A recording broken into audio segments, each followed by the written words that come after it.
말씀의 제목은 절규에서 확신으로입니다. 절규에서 확신으로, 이 말씀의 제목으로 함께 말씀 나누도록 하겠습니다. 우리는 흔히 다윗을 떠올릴 때 골리앗을 무찌른 그 용맹한 용사라든가 또는 이스라엘의 위대한 왕으로 기억을 하지만, 성경에서 기록하는 다윗은 다윗 이면에 있는 인간의 고독함과 또한 처절하게 죄와 사투했었던 인간의 모습을 동시에 다루고 있습니다. 오늘 우리가 만나게 될 시편의 6편의 다윗의 모습은 바로 그러한 모습이죠. 어떤 용맹함과 그리고 이스라엘의 위대한 왕의 모습이라기보다는 완전히 무너내려버린 처절한 인간의 몰골을 하고 있는 그런 다윗의 모습을 우리가 마주하게 된다는 것입니다. 오늘 본문 가운데 다윗의 고백을 보십시오. 우리 특별히 6절을 보시면, 내가 탄식함으로 피곤하여 밤마다 눈물로 내 침상을 띄우며 내 요를 적시나이다. 시적으로 좀 과장된 표현이 기록이 되어 있지만, 오늘 다윗이라는 이 한 개인이 마주한 고통의 무게가 얼마나 무거운지를 오늘 이 시편 6편을 통해서 우리는 깨달을 수 있다는 것입니다. 그렇다면 왜 이토록 다윗이 절규하고 있는가를 먼저 살펴봐야 될 텐데, 이 기독교 역사에서 시편 6편은 회개의 시로 알려져 있습니다. 시편에서는 이 인간이 자신이 지은 죄로 인하여서 이 고통으로 몸부림치고 있는 절규의 시, 그리고 그 절규의 시가 7개가 있는데, 그 중 하나가, 그 회개 시편 7개 중 하나가 바로 오늘 우리가 읽었던 시편 6편, 이 본문의 말씀이라는 것입니다. 그렇다면 한 가지 의문이 또 드는 것이죠. 도대체 다윗이 무슨 죄를 저렇게 지었길래 이토록 절규를 하고 있고 울부짖고 있을까? 오늘 그렇게 유명한 시편의 7개 회개 시 중에 하나로 알려진 이 시편 6편에서 다윗은 무엇을 그렇게 회개하고 있는가? 근데 오늘 성경에 보면 다른 어떤 곳을 찾아보아도 다윗이 구체적으로 어떤 죄를 지었기 때문에 이렇게 울부짖고 있는지에 대해서는 기록하지 않았다는 것입니다. 그렇다면 성경이 굳이 이 죄를 밝히고 있지 않는 이유가 무엇일까요? 물론 여러 가지 이유들이 있겠지만, 그중 분명한 것은 이 시편은 다윗이라는 한 개인의 이야기가 아니라 오늘날 이 다윗처럼 자신의 죄로 인해서 영적 무력감에 짓눌려 있는 우리 모두의 이야기가 되게 하기 위해서 오늘 이 죄를 그렇게 고백하고 있지 않다는 것입니다. 그래서 오늘 저와 우리 성도님들께서 이 처절한 다윗의 탄식의 시편 속에서 하나님이 깨어진 다윗의 삶을 어떻게 다루셨고 어떻게 회복시키셨는지 함께 나누고, 함께 이것을 살펴볼 때 우리 역시 우리 가운데 도사리고 있는 죄로부터 회복되고 이 죄를 어떻게 다뤄가야 하는지 함께 이 말씀을 통해서 나누어 보길 간절히 소원합니다. 오늘 특별히 두 가지로 함께 그 말씀을 나눠볼 텐데, 첫 번째는 회개의 첫 시작, 헤세드의 하나님께 기대어야 한다입니다. 회개의 첫 시작, 헤세드의 하나님께 기대어야 한다. 오늘 본문 1절부터 3절까지의 말씀입니다. 여호와의 주의 분노로 나를 책망하지 마소서, 주의 진노로 나를 징계하지 마옵소서. 여호와여, 내가 수척하였사오니 내게 은혜를 베푸소서. 여호와여, 나의 뼈가 떨리오니 나를 고치소서. 나의 영혼도 매우 떨리나이다. 여호와여, 어느 때까지니까. 아멘. 다윗은 이 절규로 인하여서 오늘 말씀에 보면은 몸이 수척해지고 심지어 뼈가 떨린다라고 기록이 되어 있습니다. 이 떨리오니라고 기록이 되어 있는 히브리 원어는 발루라는 단어인데, 그 원어를 좀 살펴보니까 이 몸에 그 뼈 마디마디가 산산조각이 나는 고통, 그런 것을 좀 극적으로 표현할 때 이 발루라는 단어가 사용이 됩니다. 이 절에 내가 얼마나 절규를 하였으면 내가 수척해졌고, 여호와여, 나의 뼈가 정말 산산조각 나는 그런 어려움으로 내가 살아가고 있습니다. 근데 심지어 육신뿐만이 아니라 3절에 보면 나의 영혼, 나의 네페시도 모두 떨리고 있습니다. 매우 떨리고 있습니다. 뼈가 떨리는 육체적인 고통을 넘어서 영혼마저도 산산조각이 나는 그런 고통을 다윗이 오늘 절규 가운데 느끼고 있다는 것이죠. 여러분, 그 이유가 무엇입니까? 지금 다윗은 자신의 상황이 하나님의 분노와 징계 아래에 있다고 그가 느꼈기 때문에 그의 영혼이 지금 산산조각나는 느낌을 받고 있다는 것입니다. 오늘 그래서 그 다음에 다윗의 고백을 보십시오. 여호와여, 어느 때까지니까? 어느 때까지 나를 그렇게 책망하시고 분노로 진노로 나를 징계하시겠나이까? 그런 고백을 올려드리고 있는 것이죠.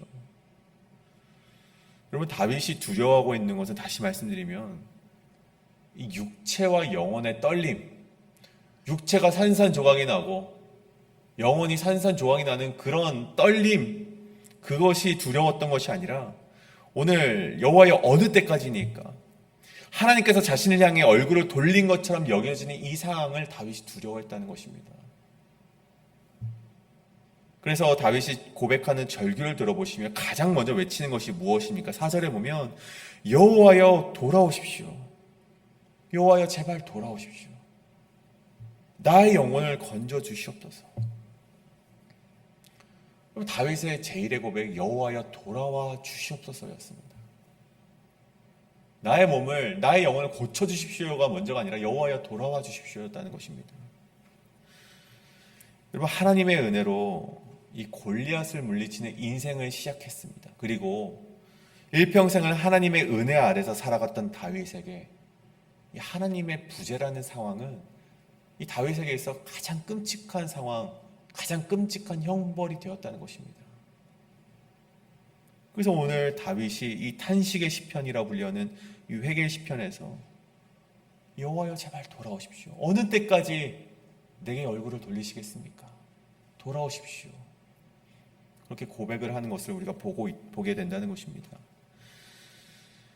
그런데 오늘 본문에서 이런 다윗의 고통을 더 깊게 만드는 또 한 가지 이유가 등장을 하는데 7절의 말씀이죠.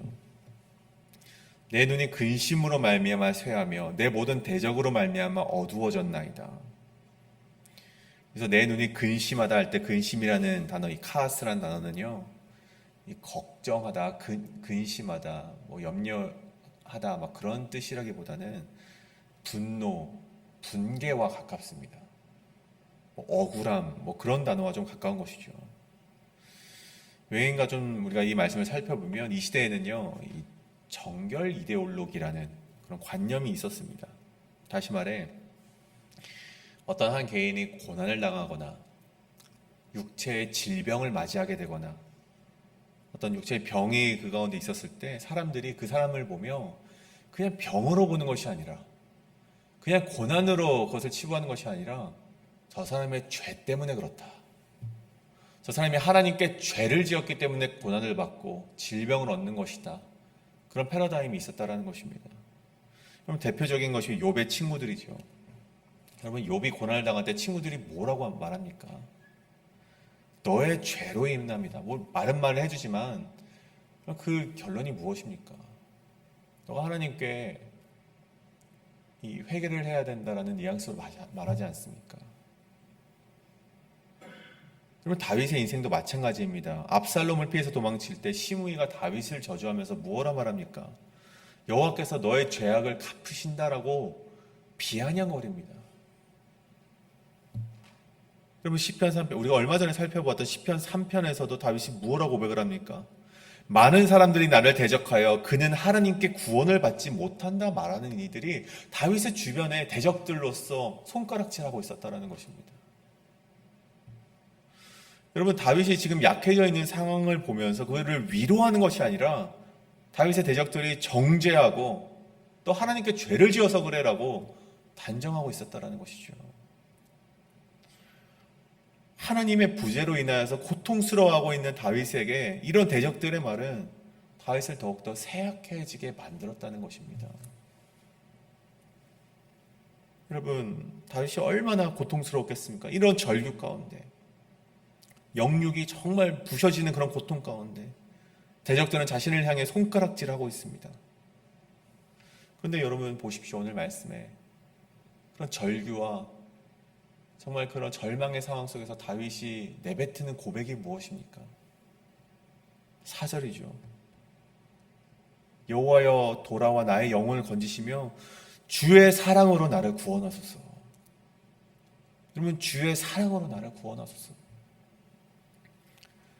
여러분, 여기 주의 사랑으로, 성경에 사랑으로 기록되는 단어들이 굉장히 많기 때문에 그것이 아가페인지 헤세드인지 어떤 사랑의 표현인지를 우리가 잘 알아야 되는데, 오늘 이 사랑에 사용된 단어는 우리가 잘 알고 있는 헤세드라는 단어가 사용이 됐습니다. 그러면 헤세드가 무엇입니까? 하나님의 언약적인 사랑, 하나님의 신실하신 사랑, 하나님의 자격 없는 자에게 조건 없이 베푸신 하나님의 언약적이고 신실하신 사랑을 가리켜서 우리는 헤세드의 사랑이라고 말을 합니다. 여러분, 다시 말해 자신의 죄로 인해 영육이 산산조각난 상태에서 대적들이 나를 무너뜨리고 있는 그런 상황 가운데에서 내가 이만큼이나 회개를 했으니 하나님 용서해 주십시오라든가, 하나님 대적들이 나를 공격하고 있는데 왜 나를 구원해 주시지 않습니까? 라고 호통을 친다거나, 얼마나 더 울고 얼마나 더 반성해야 하나님 나를 받아주시겠습니까? 라고 계산하듯이 하나님께 접근하지 않았다는 것입니다. 오늘 다윗의 고백을 보십시오. 다윗은 하나님의 무조건적인 사랑, 이 헤세드의 사랑, 그럼에도 불구하고 용서하신 하나님의 헤세드에 기대하여서 하나님께 나아가고 있음을 우리는 반드시 발견해내야 된다는 것입니다. 여러분, 이것이 바로 우리가 가져야 될 회개의 모습인 것이죠. 여러분, 우리는 흔히 보통 내가 죄를 지었을 때, 여러분이 죄를 지었을 때 회개의 기도를 합니다. 근데 우리가 그때 가장 못 참는 것들이 있습니다. 아니, 나보다 더 죄를 많이 지은 것 같은 저 사람도 나를 향해 손가락질을 하고 있고, 내가 지금 내가 죄를 지어서 이 아픈 마음을 사람들은 비아냥거리고 있을 때, 여러분, 우리는 어떤 마음이 듭니까? 여러분, 죄책감에 시달리면서 자꾸만 우리 자신 스스로를 갉아먹는 자리로 우리가 스스로를 견인해 간다는 것이죠. 근데 여러분, 반드시 기억해야 될 것은, 오늘 다윗을 통해 우리가 기억해야 되는 것은, 회개라는 것은 내가 그런 상황 가운데서 그래, 나는 자격이 없는 사람이야, 나는 정말 다른 사람들보다 못한 사람이야 라고 자신을 갉아먹는 것이 아니라, 하물며 내가 얼마나 많이 반성을 했는가, 회개가 그런 것들에 달려있는 것이 아니라 오직 하나님의 은혜와 사랑에 달려있음을 우리는 기억해야만 한다는 것입니다. 내가 주님의 신실한 그런 헤세드의 사랑이 아니면 한순간도 살아갈 수 없다. 그 다윗의 고백이 우리의 이런 기도가 되어서 하나님께 올려드릴 때 하나님께서 그 기도를 받으신다는 것입니다. 여러분, 하나님이 원하시는 것은 우리가 얼마나 많이 회개를 했는가가 아닙니다. 하나님이 원하시는 것은 우리가 얼마나 반성을 했냐, 오랜 시간 때때로 어떤 무거운 수행을 했냐, 막 그런 인간적인 공로가 아닙니다. 하나님께서 원하시는 것은 주님 없이는 살 수 없다, 주님의 헤세드의 사랑 없이는 내가 다시금 설 수 없습니다라는 항복의 자세를 통해서 하나님은 나를 다시 세우시고 나를 승리하게 하신다는 것입니다. 오늘 이 다윗의 회개의 태도와 회개의 기도가 우리의 태도가 되어지고 우리의 기도가 되어지기를 간절히 소원합니다. 이것이 바로 오늘 말씀의 첫 번째, 회개의 첫 시작, 헤세드에 하나님께 기대어야 한다입니다. 마지막으로 두 번째는 회개하며 들으셨다는 확신과 들어주실 것이라는 담대함으로 나아가라입니다. 회개하며 들으셨다는 확신과 들어주실 것이라는 담대함으로 나아가라. 그렇게 1절과 7절까지 다윗은 지옥 같은 절망과 눈물의 밤을 보냈습니다. 그런데 8절의 말씀을 보십시오. 8절에서부터 갑자기 이 분위기가 반전이 됩니다. 8절과 9절 한번 읽겠습니다. 악을 행하는 너희는 다 나를 떠나라. 여호와께서 내 울음소리를 들으셨도다. 여호와께서 내 간구를 들으셨으며 여호와께서 내 기도를 받으시리로다. 방금 전까지 울며 절규하던 다윗이요, 자신을 정죄하던 원수들을 향해서 악을 행하는 너희여 다 물러가라, 담대하게 호통을 치고 있는 것을 보게 됩니다. 도대체 이 7절과 8절 사이에 어떠한 일이 있었기 때문에 이렇게 갑자기 변화가 일어난 것일까요? 여러분, 다윗의 뼈마디를 쑤시는 고통의 흔적이 사라져서 그런 것일까요? 아니면 다윗의 대적들이 다윗보다 더 큰 고통을 당했기 때문에 다윗이 이렇게 호통을 칠 수 있었을까요? 여러분, 이 시편은 상황이 변화되었다라고 말하지 않습니다. 상황은 단 하나도 바뀌지 않았습니다. 원수들은 여전히 눈앞에서 기세등등하게 나를 향해서, 다윗을 향해서 손가락질을 하고 있고, 다윗의 육체는 여전히 아프고 수척한 상태입니다. 그럼에도 다윗이 담대하게 대적들을 향해 선포할 수 있었던 비밀이 이 8절과 9절 말씀에 있는데, 한번 보시면 다윗은 8절과 9절에서 여호와께서 내 울음소리를 들으셨도다. 9절에 내 간구를 들으셨음이요. 이 들으셨음이라고 고백을 합니다. 여러분, 이 두 동사는요, 들으셨다라는 두 동사는 모두 완료형으로 쓰여진 동사입니다. 그러니까 이미 상황이 끝났고 하나님께서 다 들으셨고 하나님께서 다 알고 계시다는 것을 전제로 하는 것이죠. 이 다윗이 내 기도를 하나님께서 들으셨고 간구를 들으셨고 내 울음소리를 들으셨다 확신하고 있는 것입니다. 그런데 여러분 보십시오. 뒤이어 9절의 끝 말씀을 보면 여호와께서 내 기도를 받으시리로다 라고 되어 있습니다. 여러분, 내 울음소리를 들으셨다는 확신도 있고 내 간구를 들으셨음이라는 확신도 있고, 그런데 내 기도를 받으시리로다는 완료형이 아니라 미래 시제입니다. 받으실 것이다. 여러분, 이 시제 차이가 무엇을 의미합니까? 여러분, 다윗이 기도를 하면서 하나님의 헷세대의 사랑을 구하는 순간에, 하나님 그 주의 사랑으로 날 구원하소서라고 기도하는 순간에 하나님께서 내 기도를 들으셨다는 확신이 그 마음속에 있었다는 것입니다. 여러분, 우리가 괴로운 마음으로 기도를 하면서 이 새벽기도를 쌓으며 기도를 하지 않습니까? 근데 우리가 눈물을 흘리며 기도하는 가운데 우리가 위로를 받을 때가 있습니다. 그럼 그때 우리의 마음이 어떻습니까? 아, 하나님께서 내 기도를 들으셨구나. 그럼 그런 확신이 들지 않으십니까? 우리가 눈물로써 기도하면서 절규하는 상황 가운데서 기도할 때 하나님께서 내 기도를 들으셨구나라고 느껴지는 순간이 있습니다.